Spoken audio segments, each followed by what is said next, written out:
Hello, and welcome back once again to Infinite Jeff, the project where I, Jeff, read the book Infinite Jest to you 1 or 6 pages at a time, one day at a time. Put it on YouTube, on my Megatime account. It's January 4th of the newest worst year ever, probably, 2021. And it's currently 11:02. I had it in my mind to get up at 7 this morning and play a little Assassin's Creed Origins. I'm right near the end, although I might do the DLC, which will add another fucking 30 hours of gameplay. I've already put about 70, 80 hours into it. But, you know, I was having an issue. I didn't fall asleep super well last night, which is not unusual. So I didn't feel like getting up at 7, really.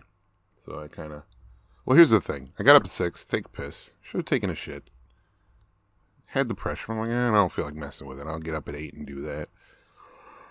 And then I just didn't kind of lay in bed for, 2.5 more hours. Because I should have taken a shit. It's so stupid. I don't know why I do those things. Because I knew, I was like, when I laid back down, I'm like, I should have taken a shit. What am I doing? It's like, I don't feel like fucking with it. I just want to go back to bed. But I can't fall back asleep, then, it's just dumb. It's dumb. And it's something I knew I was going to regret, and I did regret. So hopefully I learned from it. But anyway, so, I should have just got up at 7.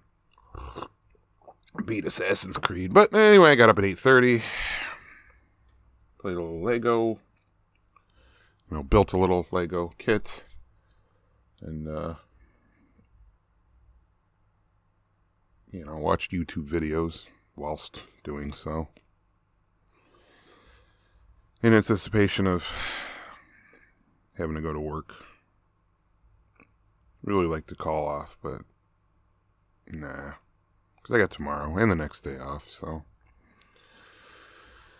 I just never want to be there. But, gotta pay the bills. So, this is page number 313 of the book Infinite Jest. Here we go. He had been more or less scraped out, Mario, like the meat of an oyster from a womb whose sides he'd been found spiderishly clinging, tiny and unobtrusive, attached by cords of sinew at both feet and hand. The other fist struck to his face by the same material. Footnote 113.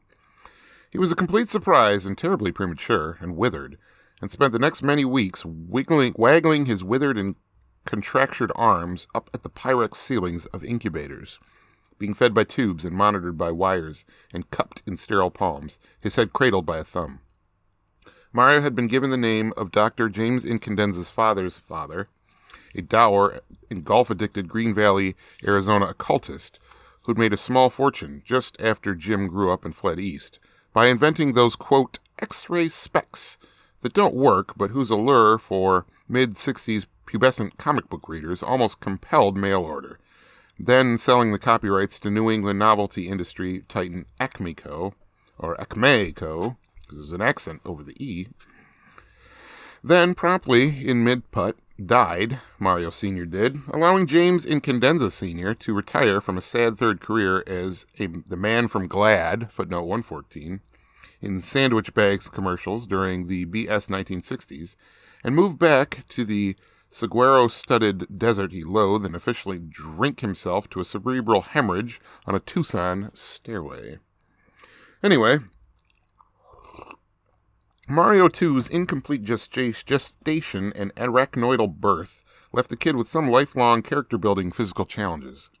Size was one, he being in 6th grade about the size of a toddler, and at 18 plus in the range somewhere between elf and jockey. There was the matter of the withered-looking and Brady auxetic arms. I should probably look that up.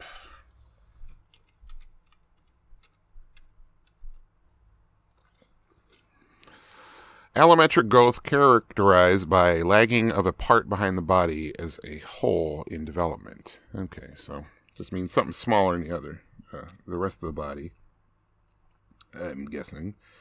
which, just as in a hair-raising case of Volkmann's contricture, footnote 115.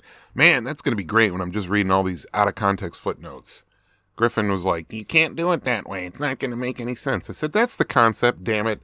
You do your own infinite Griff. You can read it how you want.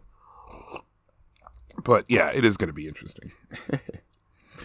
Curled out in front of his thorax in majuscules S's and were usable for rudimentary knifeless eating and slapping at doorknobs until they sort of just turned enough and doors could be kicked open, and forming a pretend lens frame to scout scenes through, plus maybe tossing tennis balls very short distances to players who wanted them, but not for much else, though the arms were impressively, almost familial dysautonomically pain-resistant, and could be pinched, punctured, singed, and even compressed in a basement optical device securing vice-like thing by Mario's older brother Orin without effect or complaint. Brady pedestrianism-wise, Mario had not so much club feet as more like block feet. Not only flat, but perfectly square. Good for kicking knob-fumbled doors open, but too short to be conventionally employed as feet. Together with the lordosis in his lower spine, they force Mario to move in the sort of lurchy half-stumble of a vaudeville inebriate.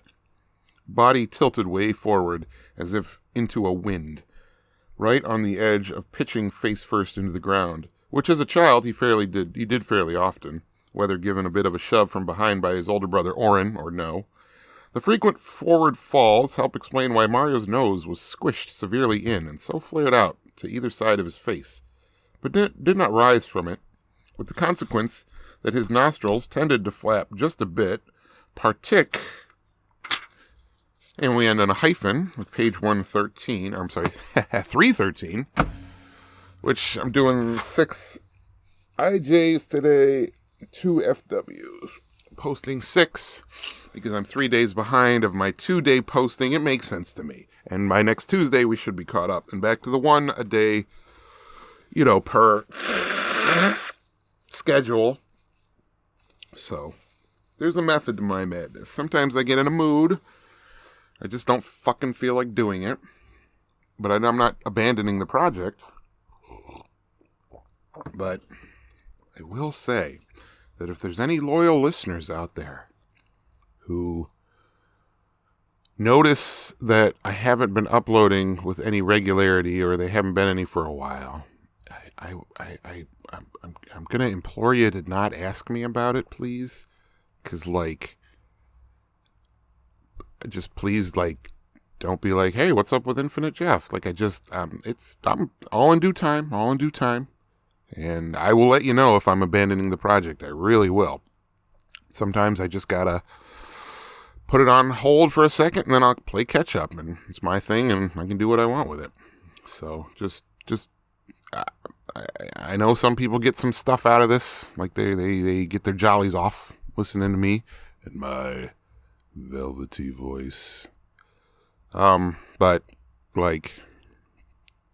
please, just because when you ask me, what's up with it? I just oh my God, it feels like an obligation. And it's not fun if it's an obligation. Finnegan's Wake is already not fun. So it would be especially not fun if it feels like I'm obligated to do it. Although nobody even listens to that one. Maybe if you're a fan of Infinite Jeff, you should check out Finnegan's Wake. I understand why you don't, though. It's not fun to read. I can't imagine it would be fun to listen to. But when I'm done, I will have proof. Audio proof that I read the whole fucking thing.